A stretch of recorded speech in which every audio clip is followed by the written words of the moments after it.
கட்டுற கம்பில இருந்து அடிக்கிற ஆணி வரைக்கும் எல்லாம் குவாலிட்டியா இருக்கணும்ல. பிரகாஷ் போன்றவர்களுக்காகவே ஜிபிஆரின் டிஎம்டி கம்பிகள்.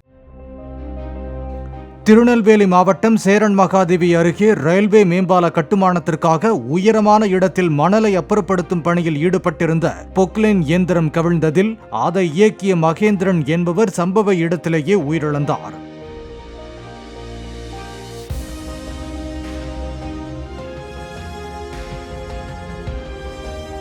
சத்தியமூர்த்தி காலனி பகுதியில் நடைபெற்று வரும் பணியின் போது ஏற்பட்ட விபத்தில் பொக்லைன் எந்திரத்தின் அடியில் சிக்கிய அவரின் உடலை மற்றொரு பொக்லைன் எந்திரத்தின் உதவியுடன் தீயணைப்புத் துறையினர் மீட்டனர். கட்டுற கம்பில இருந்து அடிக்கிற ஆணி வரைக்கும் எல்லாம் குவாலிட்டியா இருக்கணும்ல. பிரகாஷ் போன்றவர்களுக்காகவே ஜிபிஆரின் டிஎம்டி கம்பிகள்.